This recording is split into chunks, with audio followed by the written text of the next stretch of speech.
I'm going to talk about Philippine women. I'm in the Philippines right now, and I've gone on dates with some of them, and I've done a lot of chatting with thousands of Philippine women, and I'm going to tell you my beliefs. Philippine women are very easy to get to meet, but they're very difficult, and I'm going to say bordering on impossibility to get to know. So I get emails all the time from women saying that they want to meet. It's easy to do. And I could go up to any of these women and say, would you like to meet? And they will say yes. But the problem is they really come across as being stupid people. And that's the difficult part. Like, they don't know. Like, if you ask them things like, what's a good place to go on vacation? Tell me a little bit about your country. They're not going to know. They don't answer. Maybe they don't want to. I don't know. But they give stupid answers all the time. And I struggled for months trying to find someone who I could have a conversation with about music, television, the internet, sports, recreation, travel, anything. And I was striking out one after the other after the other. Anytime I would ask them something, they would give me a general answer, like, what do you like to do? They would say anything, or they would say whatever you like to do. What TV shows do you like? Everything. Where would you like to go on vacation? Everywhere. It was always everywhere, anything, whatever you want to do. They never ever said, I like drama, or I like pop music or K-pop. It was less than 5% you would get an answer out of them. So it was very difficult to have a meaningful conversation. And then I discovered a trick which you can use. I said, how do I find out in one question if someone is worth talking to? And I said, you can't ask about science because they have a just right to not know. You can't ask about the Big Bang Theory or whatever. And then I thought, well, geography, everybody should know geography, but maybe the stupid people will know geography. What geography question are you going to ask? And then I came up with the answer. Okay, I'm going to ask about history. If they don't know about the history of their country, then they're stupid. And I asked them, tell me about the history of your country. And 95% of these women cannot do it. They give so many dumb answers. They will talk about Christmas. They will talk about festivals that are current. The Sinologue Festival is what I get in Cebu. Like 80% of the women say the Sinologue Festival. Well, the Sinologue Festival started in modern times, probably around the time I was born. It's not really the history of your country, and it is just for your city. It's not outside your city. If I go to Manila and ask that question, they're not going to say Sinologue Festival. But literally, I would ask about the history of your country, and they would say Christmas. Or they would say, my devotion to God. Oh, my God, there's so many people, any question you ask them is about their devotion to God. Or happy family is another one. If you had one wish, what would it be? Happy family. That's what everybody says. And then you get people like, if you could make one wish, well, I would continue to devote to God.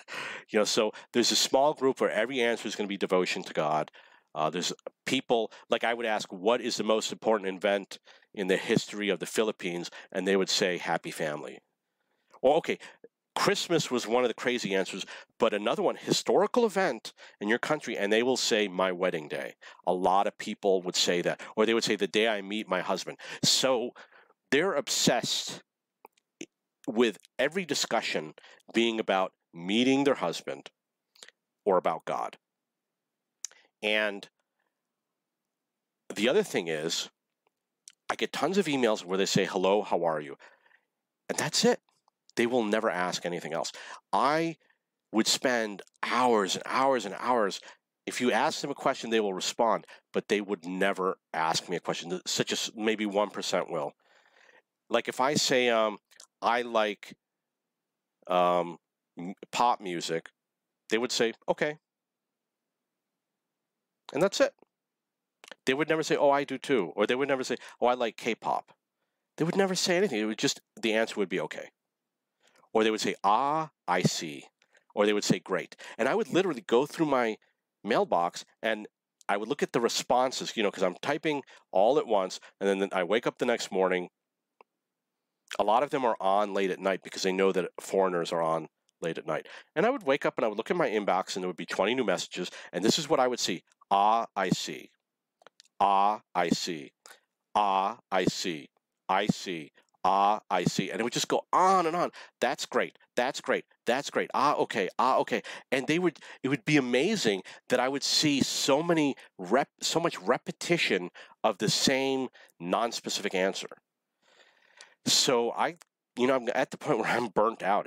And I went on dates with women, and some of them would chat. And I'd meet them on the date, and they just wouldn't say anything. I would just sit there and stare at them. And I am a friendly person. I'm a talkative person, and I can hold a conversation. But what ends up happening is I do all the talking, and anything that I say, they contribute absolutely nothing. So if I sit there and say nothing, they sit there and say nothing. I did this one date. This was actually in Peru, but I'm going to give you an example because it happens in other countries. Went on a date, and this woman was actually bitchy. She didn't say anything, but she was bitchy. Showed up where I met her at the dating service, and I could sense that there was something wrong with her, the way she was behaving. And we got on the elevator, went downstairs, went out the door, and she just immediately started heading up the street without acknowledging if I was going to follow her or suggesting we should go that way. She just started going that way really fast. And this is something that I could say maybe in my life this has never happened before. Very unusual behavior. And I had to catch up to her.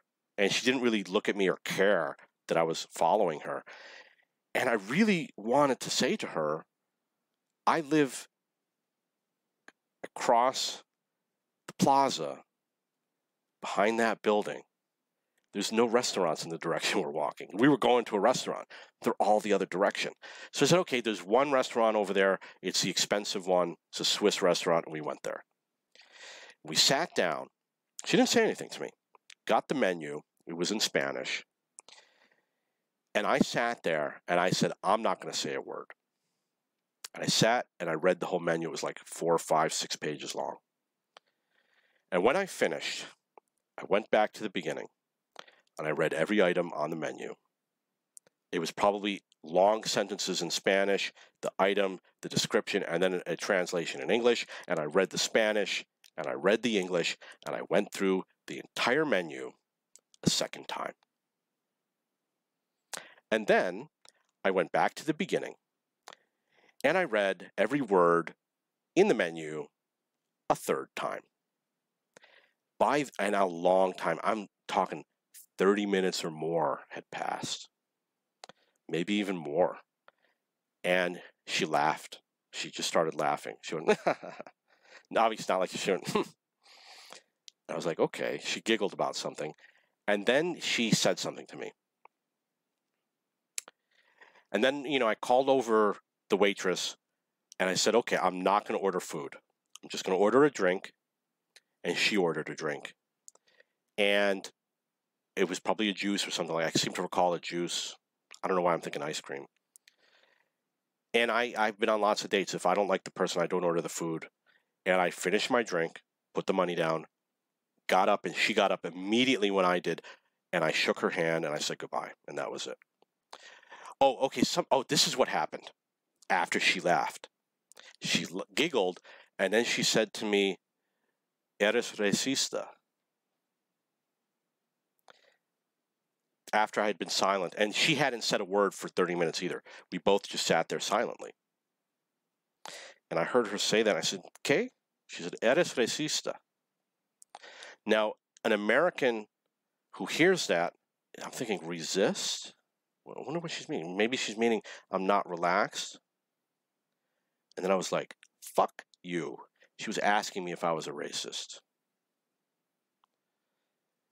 Now, remember, she didn't say anything to me. And I knew that her behavior was weird. We sat down, silent for 30 minutes. She did not say anything. She then called me a racist. And she pointed at somebody. She said, "Eres racista." And I said, "Okay." She said, "Eres racista." She pointed at somebody and she went like this, pointing at the skin color. She didn't speak English. I was like, do you honestly think I'd be in your country where everybody's Peruvian, all the women are Peruvian, going on dates with Peruvian people, if I'm racist against Peruvians. Do you really think that? So the date was over as I explained. We didn't converse much. Probably when she said that, I was around the time that I was like, I'm not going to last here, you know? So the woman who runs the agency, at this time I knew the practice. You don't want to set up more than one date at a time. That's a bad idea. You want to go for one at a time. And she spoke to me on the phone and she said, David, maybe you don't like, maybe the reason why you aren't succeeding is because you don't like to talk. I was like, she didn't tell you that she didn't say anything except for accusing me of being a racist. Now, I know that this is not about Philippine women what the video is about, but it's a good anecdote, and I will make another video with my dating experiences. Now, there is an issue about Philippine women that you should be aware of, and they are ladyboys. And ladyboys are men that dress like women.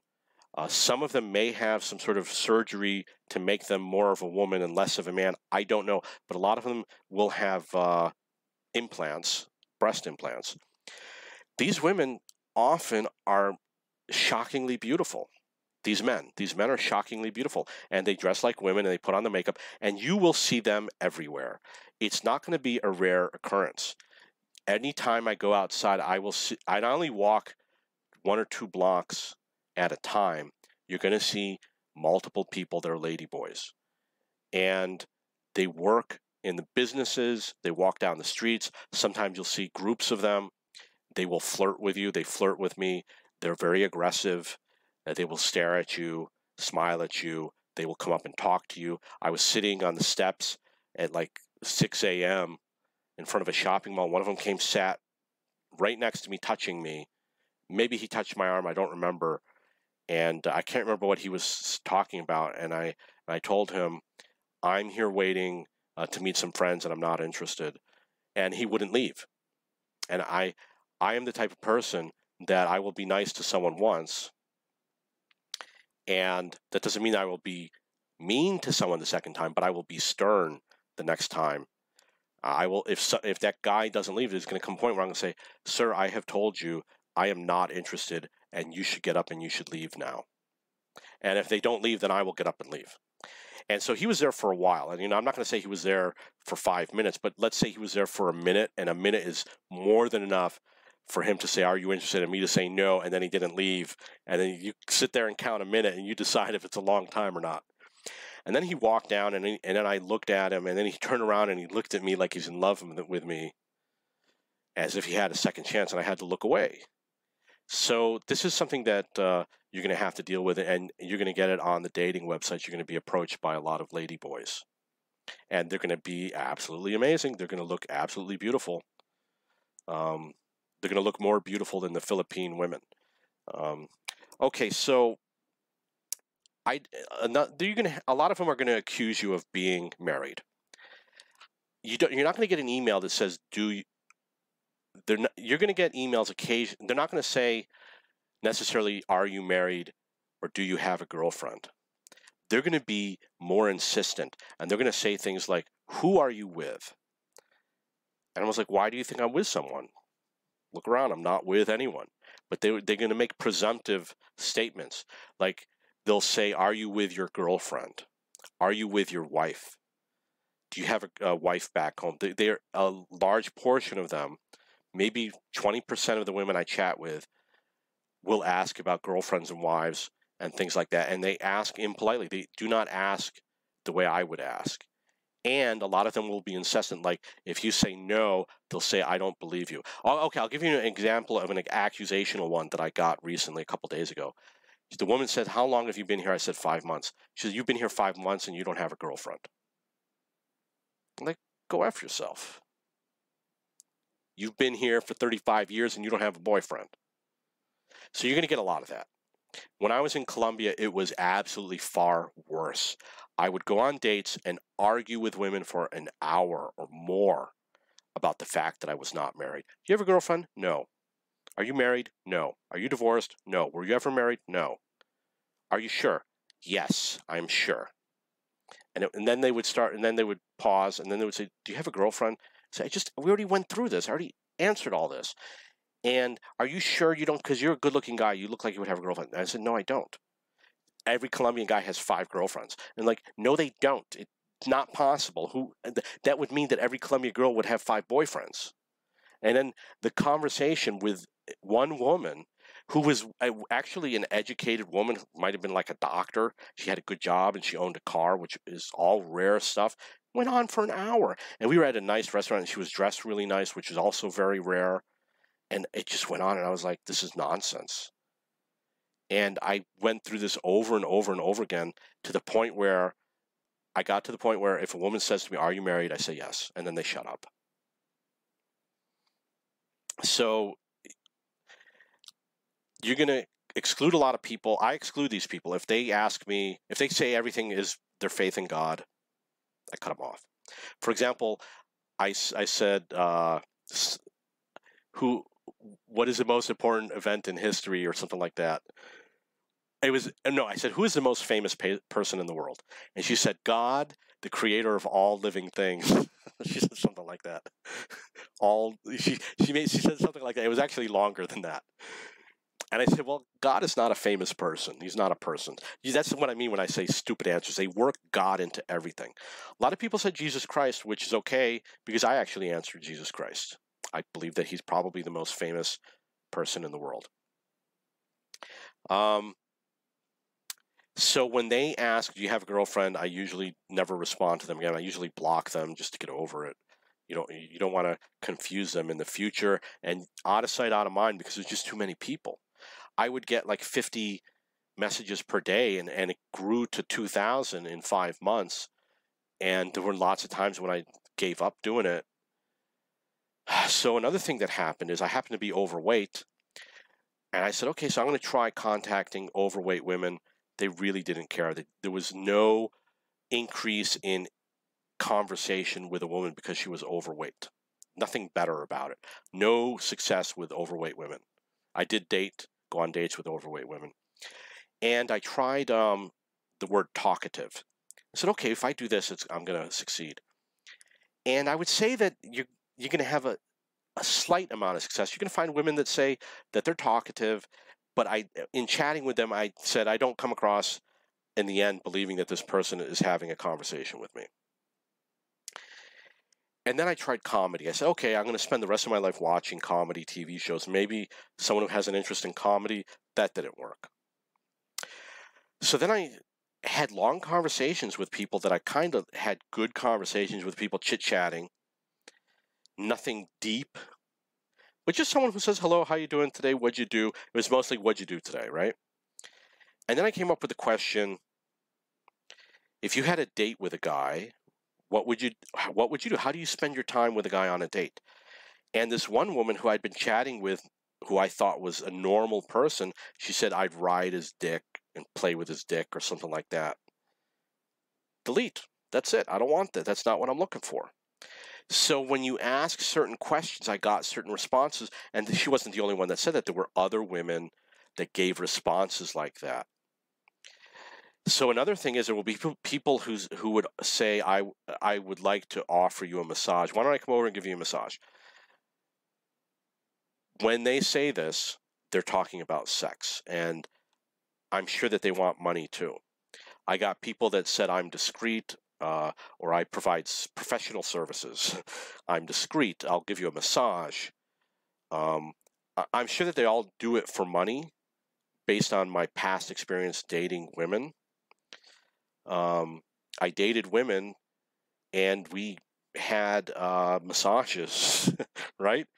And I would give them money because, they got to take a taxi or whatever to get there. So here's some $10, right? And if you stop giving them money, you'll never see them again. And that's it.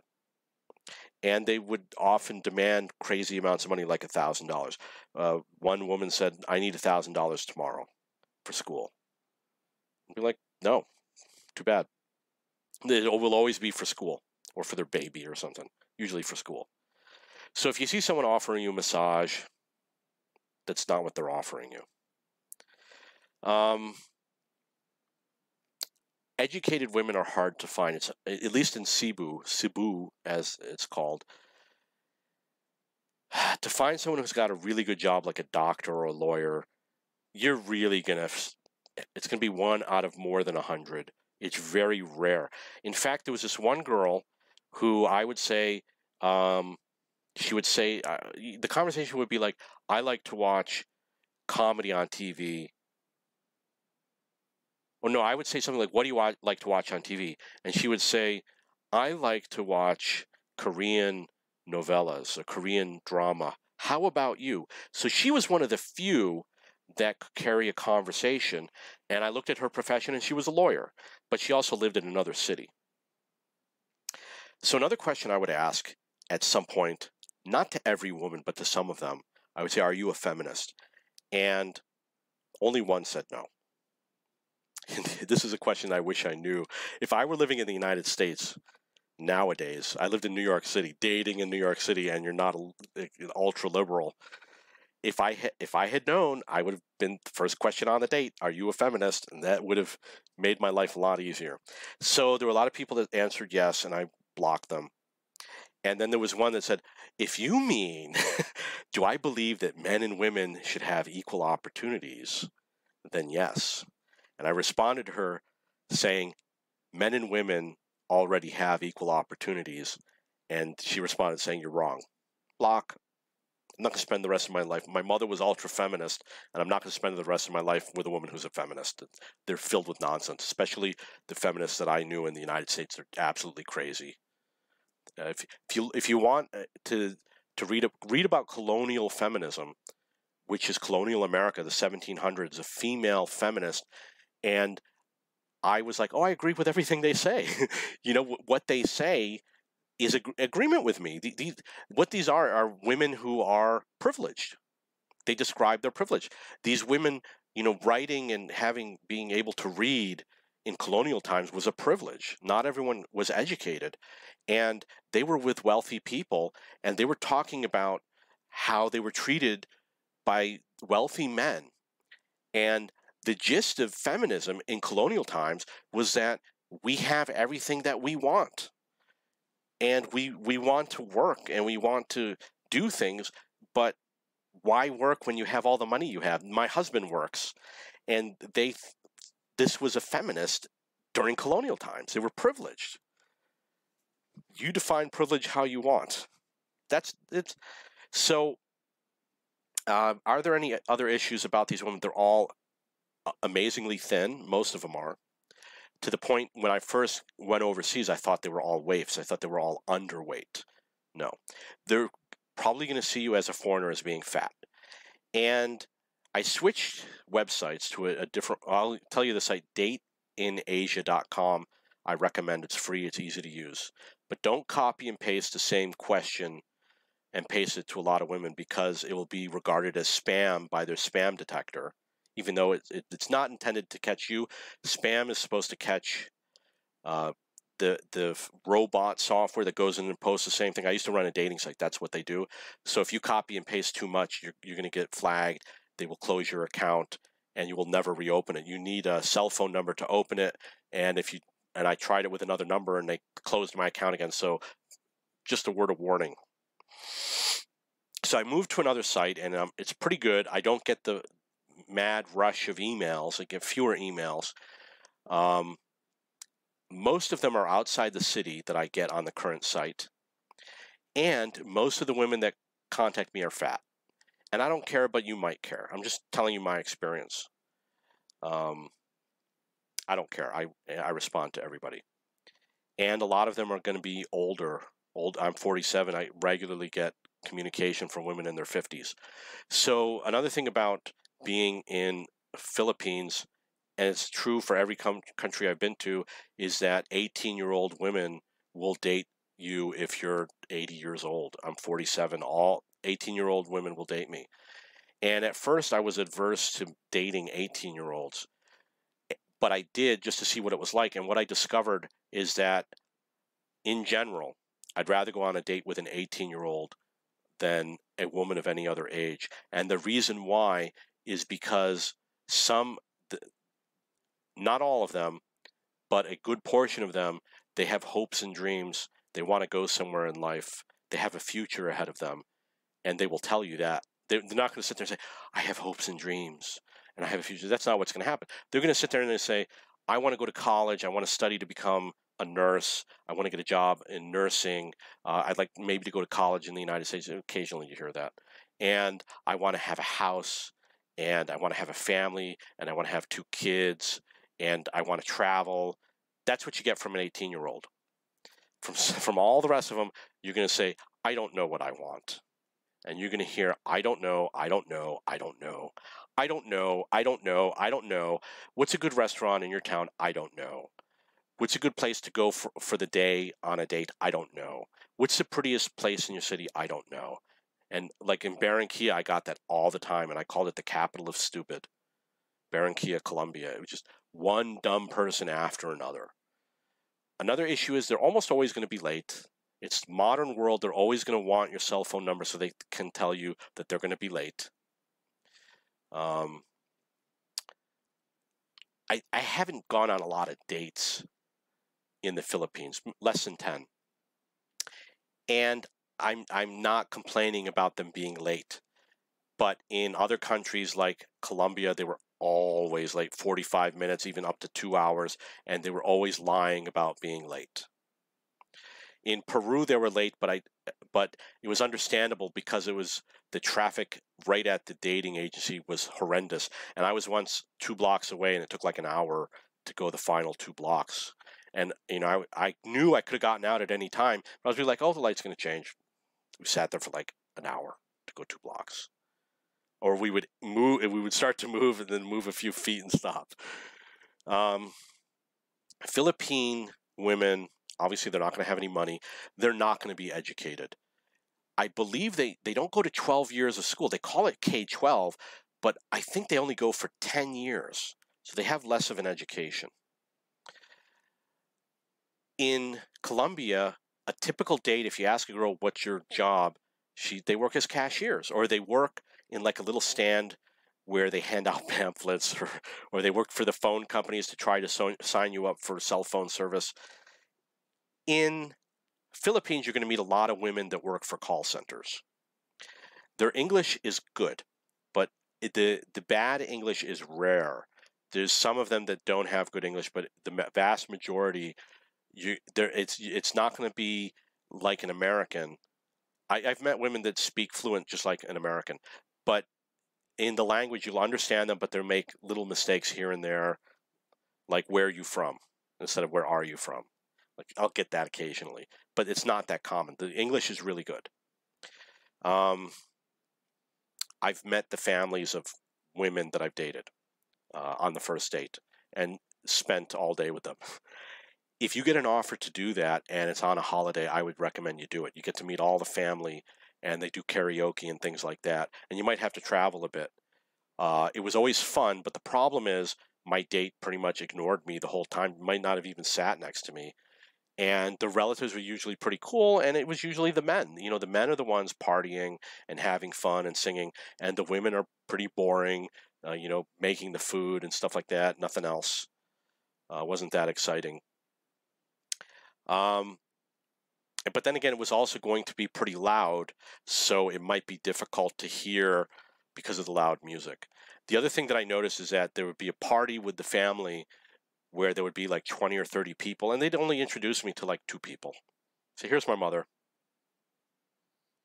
And that was it. And don't expect the parents to speak English, but the younger people definitely do. And there were lots of people, there would be like, that's my brother, and wave, takes off. And that's it. That's what I would get from, she would point at her relatives and say who they were, and a small number of them might just wave and then move on. And a lot of them the younger ones are more likely to be in their cell phones, and that's it. And I went on a date with another one where some of her relatives showed up where we were. We were at the 7-Eleven. 7-Elevens everywhere. That's one of the things you're going to look forward to in the Philippines. So I guess her cousin showed up, or her niece or something, and there were 3 of them. And they didn't come there because we were there. It comes because her family dominates the street. Like she said, we got like 100 relatives that live on the same street, and it was across the street. And it was probably the closest 7-Eleven to where they lived. And I think we saw them again later on or something like that. You're going to have a lot of women that say, I want to come over right now. I got that often. And the woman I met at 7-Eleven, she actually sent me a message saying, I am outside your building right now. And I do not work like that. If someone shows up uninvited, no. Transportation sucks. But if they tell you, oh, because of traffic, don't use that as an excuse. If they need to go long distance, I waited in line. The line was like 2 hours long, and I got in a taxi, and I paid. It was like $20, but 1,200 pesos to them compared to 7 for the bus. Actually, it was like 150 for the long range bus, and I paid 1,200 to take a taxi. And that was a funny story, actually. We only met up because she saw me drive by in the taxi, and then she ran after the taxi. The taxi driver stopped at the wrong place. He wasn't fluent in English. It was like, to say 1,200.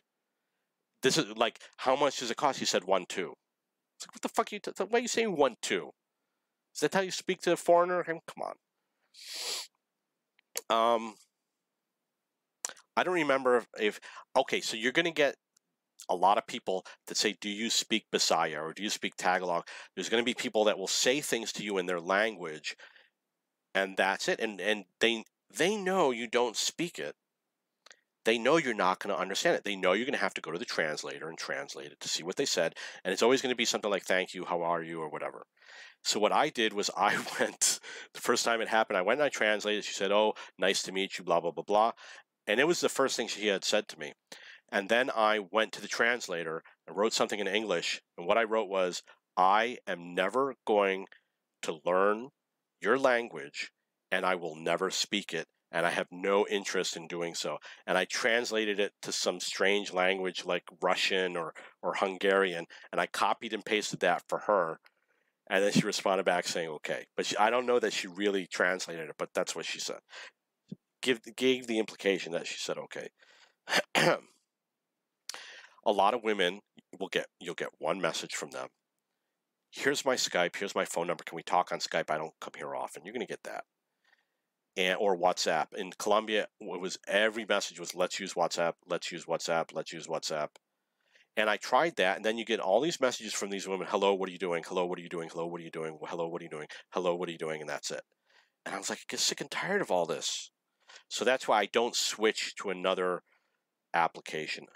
When I was younger, what they would do is they would say, what's your email address? And then you would get added to some spam list with an AI system, whatever you say back, to say, oh, that's nice. Well, here I am. And then they would chat on fake responses. And if you ask them questions, they just never respond to your question. So in Thailand, they want to use Line, and they'll always say, do you have a Line ID? So I tried doing some phone calls, but the phone system is actually pretty complicated. You got to really be committed to it. It's not like the United States. It's not going to be as easy. And I did load my phone and made a phone call. It lasted for 17 minutes, and I ran out. And I was like, $1 only gets me 17 minutes? I was a little surprised. But she must have had minutes. We spoke for an hour. She called me back. And she was outside the city. She was in another province up in the north on another island. North of Manila, I was in Cebu. And we had a nice conversation, actually. But she lives in another place. I have no idea who she is, of course, because there's too many women. A lot of them will ask to be on Facebook, and then they'll say hi, or they will add you, or they'll say you did not respond to me or something, which rarely happens. But you're going to get nothing out of adding them to Facebook. You're just going to get another place where you see their account and you're not sure if it's them or not because the pictures are not the same, and there's nothing there, and there's going to be still no communication. There were some women that I would ask them, what do you want to do on a first date? And they would talk about being romantic and kissing and things like that. If you had one wish, what would it be? Everybody says happy family. If you say to someone, everybody gives that same answer, there's a reason why you don't say that to people. I got nasty responses back. They didn't say, oh, wow, that's amazing, or oh, wow, what a coincidence. what they would say is, "That's my effing answer." They wouldn't say it that way, but they said, okay. So I said it a few times because I learned quickly, don't say that. Don't let other people know what you know about dating. If I did this in the United States, they ripped me apart, and they would say false things to me. For example, I said to one woman, I did a study where I analyzed like 100 profiles to see which women wanted children and which ones didn't. And after I dated her, I said, I met this girl. Actually, thinking back, I probably should have dated her, knowing the history of all the women that I had met. She wasn't the worst, is what I'm going to say. I said to a friend of mine, I met this woman. Here's her name. She wasn't that bad. You might like her, and I'm not saying I'm never going to see her again. I might see her again. Why don't you go on a date with her too? And he went on a date with her, and she told him the last guy I dated only dated me because he was doing a study. And I said, that is not what I said to her. I said I read, my study was to read profiles. So they're anti-intellectual. You got to be careful being intellectual around women in general. In the U.S., it's a disaster. But over here, you're going to strike out being too intellectual. I took my profile and I wrote the longest profile you will ever see. And even I was shocked at how long of a profile I created. And I put basically my life's history. And I said, there is no one who doesn't have a reason to start a conversation with me. And I said, I'm going to put in every detail: religion, work, fun, recreation, travel, education, pets, movies, music, anything that you could ever do to start a conversation, I put in this. And I put in every place I had traveled to, all about my work, all the jobs I had, where I went to elementary school, all about my family and friends, and went on and on and on and on and on. And it was thousands. Could have been 3,000 or 4,000 words. It was really long. And I got a lot of people that said, wow, you got a long profile. And that was it. But nobody's, okay, maybe out of hundreds of emails, I might have gotten one who said, oh, you're a computer programmer, something they read in my profile. The vast majority of them said absolutely nothing. I did put in my profile the fact that I want to meet someone who I have a good conversation with. And I put examples. I said, what do you like to do? Anything. What do you like to eat? Anything. Where do you live? Earth, I put down as the answer, to be funny. A lot of people commented on that. They said, oh, that's funny, the conversation you had with a woman. And I was like, no, this is not a woman. This is people like you. Conversation after conversation. So trying to give them a reason to start a conversation, complete failure. And then I thought, well, if I put a lot about myself, maybe I'll meet someone else who really values that. And I would say, no, not really. I did get people who assumed that I would drink, and because I don't drink. And they would say, I want it. Okay, I got one that said, I want drink. 3 words, and that's all it said. And she was a beautiful girl. And I don't go after someone because of her looks. I'm just pointing out that that's what she is. I have conversations with everyone, regardless of what they look like or their age. Women in their 50s and 15, 20 years older than me, I still converse with them. Because if they have a conversation with me, I want to know them. And there's no advantage for any of them, and none of them ever do. But I give everybody a chance. I'm looking for that conversation. I should go through my accounts and tell you anything interesting. But a lot of conversations end with the last thing they say is, okay. They often ask me where I live, and sometimes they'll say in a hotel or an apartment. They make a lot of presumptions. Sometimes they'll ask me to chat. You will get a lot of people who will say, do not ask me for a photo. And there will be a lot of people that will put it in their profile to say, don't ask me for a photo. There's too many mentally ill people out there. There'll be a lot of people who say, I closed my account because people were asking me for photos and things like that. I honestly, okay, so we get prostitution requests people asking for money. There was a woman who demanded that I buy her a cell phone. She was absolutely beautiful again. She said, "You have to buy me a cell phone because you have lots of money." And I responded back saying, "You're right. I do have lots of money. I could buy all the cell phones I want. I could buy 1,000 cell phones I want if I want to, and I'm not going to buy you a cell phone." There was another one that I forgot, unfortunately.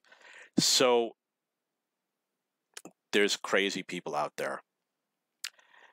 There were people asking for money. There were people offering sex. Cell phones is a big one. They want a cell phone. They want you to buy a cell phone for them. Most people, the biggest problem is they're just absolutely boring to talk to. I know because I have opened up accounts before posing as a woman to see what the men write, and I've done this before over the years. And when I had done this in the past, if I got 100 messages, there was one person who mentioned sex, one man who offered sex or talked about it in the email, and the other ones didn't. So I don't believe these women. I don't believe it's true. I don't believe, and I know because I've met a lot of single men overseas who wanted to meet women. And I've gone on double dates, and even 3 guys, 3 girls have done things like that. Because you're walking down the street, you say, "Hey, I know that guy is with his girlfriend. Let's go over there and sit down with him." And so every night we would go out to eat, and I'd bump into guys, and I'd rather hang out with them. It ends up being better. Double dating is better. So from what I've met from the guys, I would say 80% are just like me. They just want a good relationship.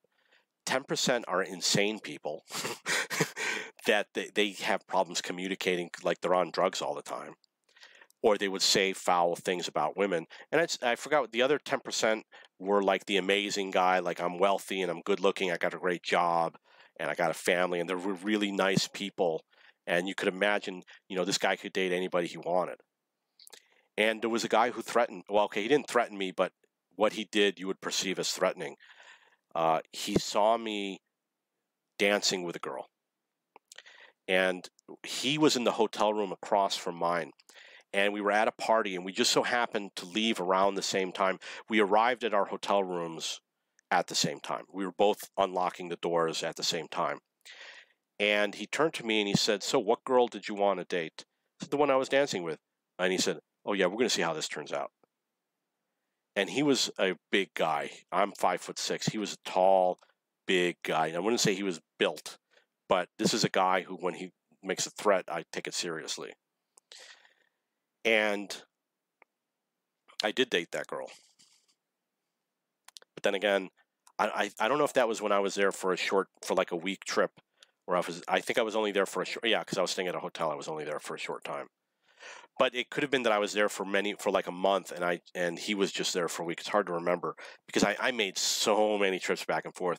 Oh man, I was flying back and forth 4 times a year, 4 trips a year for like 10 years. That was to South America. Okay, I think I've covered most of what I wanted to say about Philippine women. They believe that Philippine people are friendly. I'm going to say that they're not mean, but I'm going to say that they're really not crazy friendly.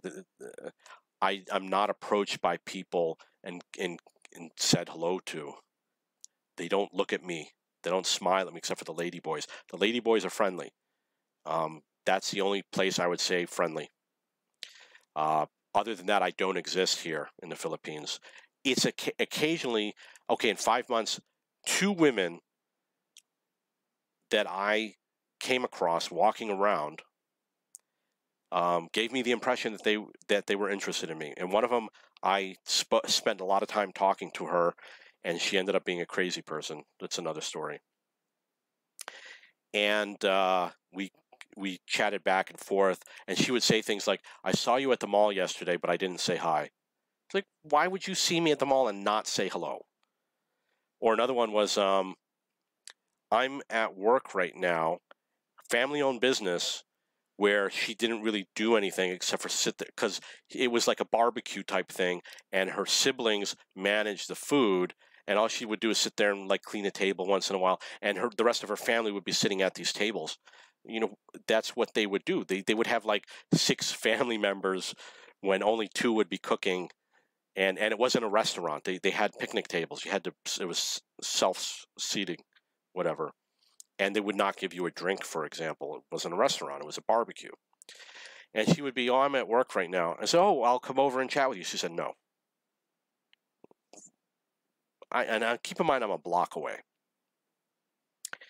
And then there were other weird communications that she made that I said, this woman is just absolutely crazy. Okay, one of them was something about her ex-boyfriend or her ex-husband, and she just out of the blue said, oh, my ex-boyfriend, he's abusive and he wants to kill me.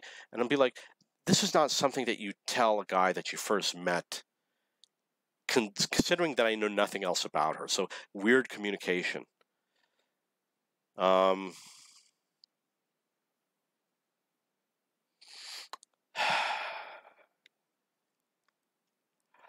Okay, so I guess I'm going to leave it at that. I can't think of the other things that I wanted to say. Oh, I'll just say that the other girl that was at a restaurant, cafe, basically, when I walked in and approached her, she has a cashier, and I was talking to her, the smile that she made and the way she looked at me and the attention in her body language was that she really liked me. And that was basically it.